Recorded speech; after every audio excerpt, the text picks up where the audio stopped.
unique to me, but I found that any single achievement, like a Harvard diploma, becomes less important to me in all the very best ways when I embrace certain principles. The first is that I endeavor to always remind myself that I have done absolutely nothing alone. Walt Whitman wrote, "I contain multitudes." Well, I contain a breakfast sandwich and a nice coffee from Tate, but whatever I have achieved has been with the help of an infinitely packed clown car of multitudes. If I could invite everybody, alive or dead, who has contributed to my being your commencement speaker today, all of Cambridge and half of Alston would be crammed, shoulder to shoulder, with friends, family, well-wishers, writers, producers, haters, fans, and a billion chance encounters.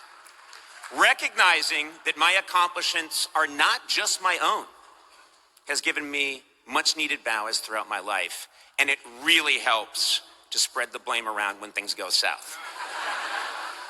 Another thing I learned to do that has saved me repeatedly is to pivot. I have had to course correct so many times in my career that my path is a crazed tangles of zigs and zags. I famously lost a job that meant the world to me, and then years later, I saw the entire format of late night television, something that I had dedicated my career to, start to evaporate. So at the suggestion of a very smart friend, I started a podcast.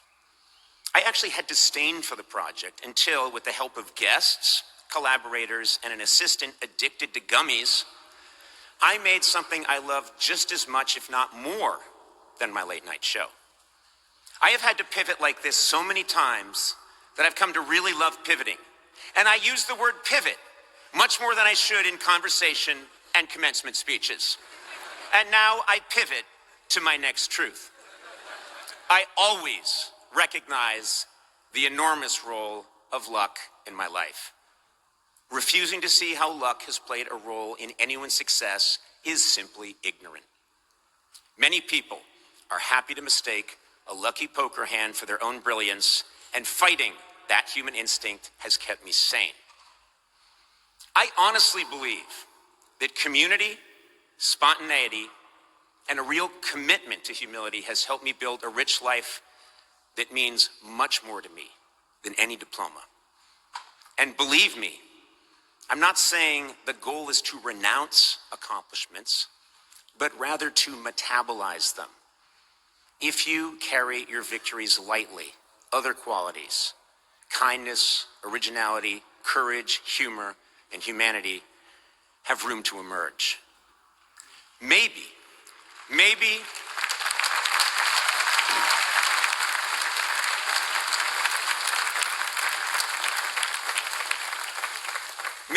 the greatest lessons I've learned along these lines have been through my 24 travel shows. I have degraded myself in Cuba, Ghana, Korea, Armenia, half of Europe, Argentina, Thailand, Mexico, and Greenland, where I visited a real estate office and tried to buy the country. When I travel to another land, every quality I have discussed, community, adaptation, and a sincerely humble approach are all necessary. When you don't speak the language, no one truly cares where you went to college, and you have no choice but to make friends. It's on these travels that I learned a great lesson. Let yourself be bad at things. I have been a bad dancer in every country I have visited. But the people laugh because it turns out everyone everywhere is related to at least one terrible dancer. For me, humility on these trips can easily lead to humiliation, which is also a useful tool. 3 weeks ago, I visited Amsterdam, dressed up as Van Gogh, and forced my way into the Van Gogh Museum, where I started loudly demanding a cut of the merchandising because I made no money during my lifetime. Guards forcibly ejected me. I was roundly mocked by patrons for my pathetic display, but I did see a lot of smiles, and not one person said, "Now that's a Harvard grad." In Tokyo, I met with a teacher of Japanese etiquette who volunteered I wasn't her type. And when I asked her why, she just said, "face."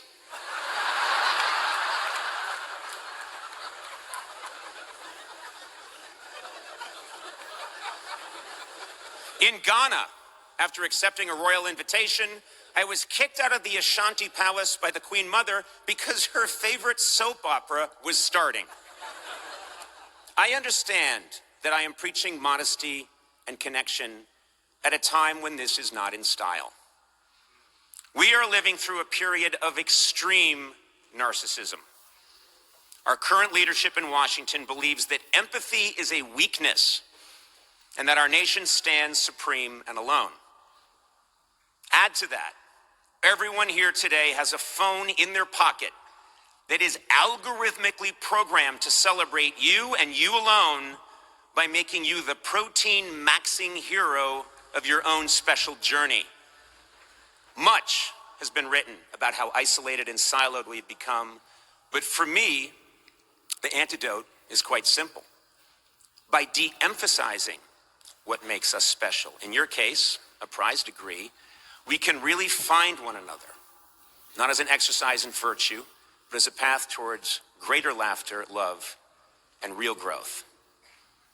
And believe me, I struggle daily with my own pretensions.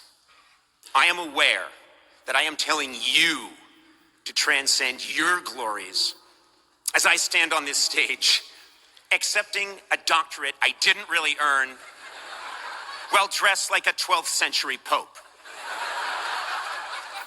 Big surprise, I have a giant ego. I mean, come on, the titles of my shows have been A Late Night with Conan O'Brien, The Tonight Show with Conan O'Brien, Conan, where'd I think of that one? Conan O'Brien Needs a Friend, and Conan O'Brien Must Go. I fought like hell to have today's ceremony named Conan O'Brien Presents the Harvard Commencement starring Conan O'Brien. Yeah, let's get that done. So when I realized that my message today would be about the rejection of honor and status, can I consider for a second turning this doctorate down? Did I say, no, President Garber, my achievements are not my own. I must decline. Hell no! Not for a second. My grandfather, who everyone called Hoofer, and who had to drop out of the 7th grade to support his parents, was a traffic cop in Worcester, Massachusetts. Yeah, and he had a saying, take what you can get and ask for more. Very wise man. Hoofer is an essential passenger in my clown car of multitudes. And in his honor, I will grab this doctorate and then ask President Garber if there's also a cash component.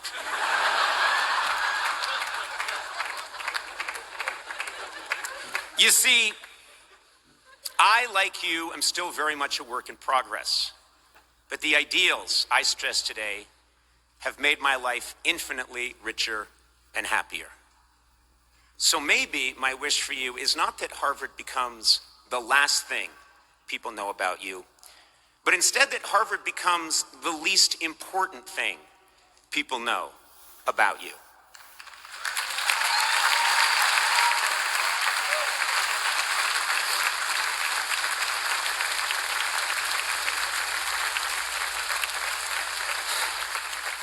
Because your real education starts now, with friends you've made and friends you've yet to meet, with stunning successes and miserable defeats, and with a humble acceptance that your greatness comes from the mess around you, not despite it.